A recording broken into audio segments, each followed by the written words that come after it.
Hi, I'm Jenny from the plot, and this is my allotment. Welcome to my lady garden. Don't be fooled by the rocks that I got. I'm still Jenny from the block. Used to have a little, now I have a lot. No matter where I go, I know where I came from. I'm down to earth. So, my husband and I came up here at the weekend and we did quite a lot. I prepped the flower planters and we prepped the bed that the tomatoes are going to go in later in the week. And I didn't film it because my husband doesn't want to be on YouTube. He says he likes to be a man of mystery. Something about MI5 not being happy, I don't know. No, I'm joking. Or am I? Anyway, he also built this incredible structure behind me out of canes and tennis balls. I would call it a fruit cage because it's going over the raspberries and blueberries. He calls it a space frame because I think it sounds cooler. But nevertheless, we have got a few flowers on the raspberry, one of the raspberry bushes. So if we get some raspberries, then I will chuck a net over that and hopefully keep the birds off. This is going to be a bit of a problem-solving vlog today. Speaking of birds, I noticed a design flaw in my homemade bird feeder because once the level of the bird seed gets below the spoon, they can't get at it and it just dangles there and mocks them with its seedy goodness. So I'm still going to use it, but what I'm going to do is rather than top it up and let the stuff at the bottom go disgusting, I'm going to pop that into the other bird feeder and top them both up with fresh. We've also got some mealworms to add into the mix. They're quite expensive, these mealworms, so I'm going to mix them up with the cheaper bird seed. But my husband thought it would be a good idea to encourage the carnivorous tendencies of the local bird life. Because once they get a taste for flesh, they'll eat all the pests. That's the plan. I don't know if that's how birds work, but as long as we don't go Alfred Hitchcock, we'll be all right.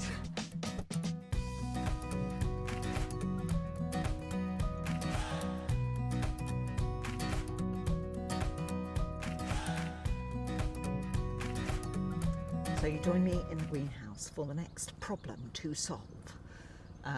Sorry about the noise. Brian's rotavating the plot just across from me. They're doing an amazing job. They've got a lot to do though, so we'll just let them get on with it. So my next problem is the brassicas, because I just don't think any of them look very happy. I remember last year when I planted out my purple sprouting broccoli, it was pretty big by this stage, and I sowed my PSB in a much more traditional way last year. I used a seed tray, I pricked it out, I potted it on, I did all of that.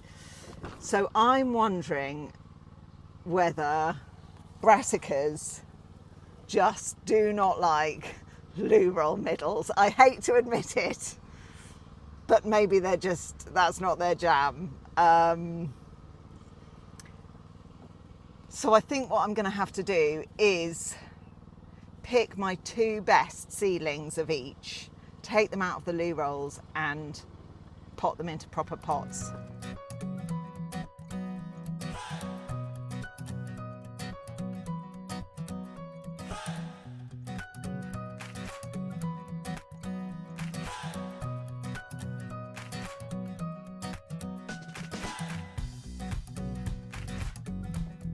Well, I'm back in the greenhouse. It is now this afternoon. And if I look terrifically chill, it's because I've just had a massage and a facial. So I'm feeling quite zen. It's very hot today. There's still a lot of rotavating going on in the plot across from me. I've just met the new owner. His name is James. He's very lovely. And it's Brian, Welsh Brian, is helping him with all the rotivating, which you can still hear. I'm starting to think maybe I'll just chill out for a little bit. I did want to ask you about my basil. Now, this is Ali's basil. It's the one that fell off the greenhouse shelf, and I mean, it smells amazing. It smells like basil. It looks incredible. I think I probably need to prick it out. And I'm going to divide it between 5 similar sized pots. Just give it a little bit of space, a little bit of breathing space. So, oh, where's my gloves?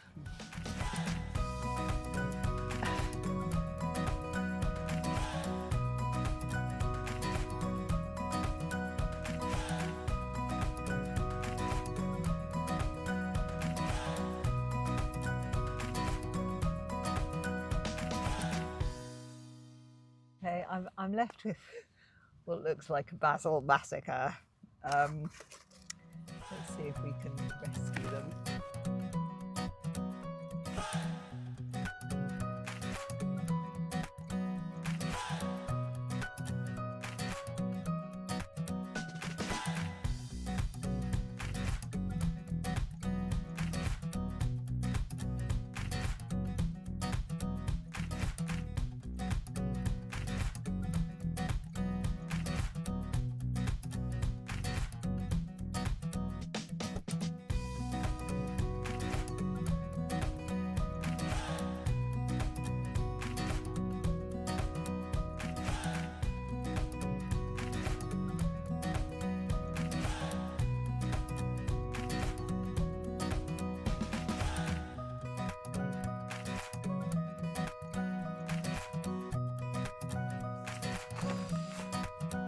Right, let's give them some water back in the greenhouse.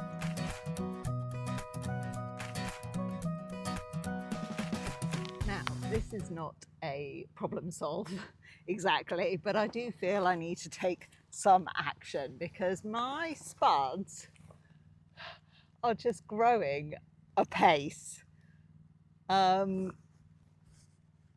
I think they need earthing up again. That seems very soon to me, but well, if they're growing, aren't they?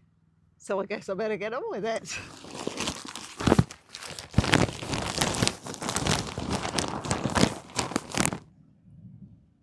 We're very nearly at the top of the bag, so I think one more earthing up, and then you know what I'm going to have to do? I've seen Jason doing this. I've seen Danny doing this. Thanks for the shout out, Danny.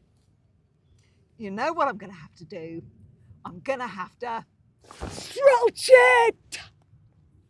But my final job of the day is to give Clive his new home. We've been hardening off at home, haven't we, Clive? Yes, we have.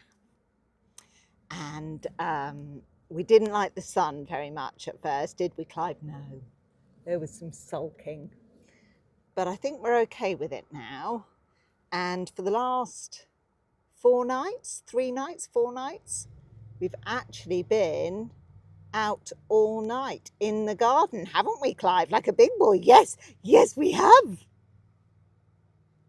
So I think it's time we planted Clive out. Now it is quite warm this afternoon, starting to cool off. It's what time is it? It's nearly 4:30, so I think we'll risk it. And I have had a little chat with James, who's rotivating his plot across the way, and he said he'll be here till late, so he'll give it a little water before he leaves, just to keep it happy. But you're tough, aren't you, Clive? You can take it. I think he can take it. Let's go, Clive.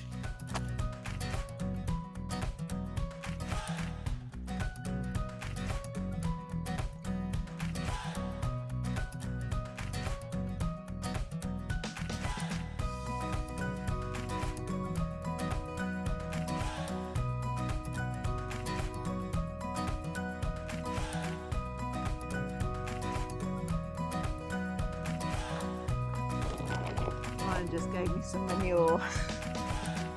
This is not the attire you want to be spreading manure in.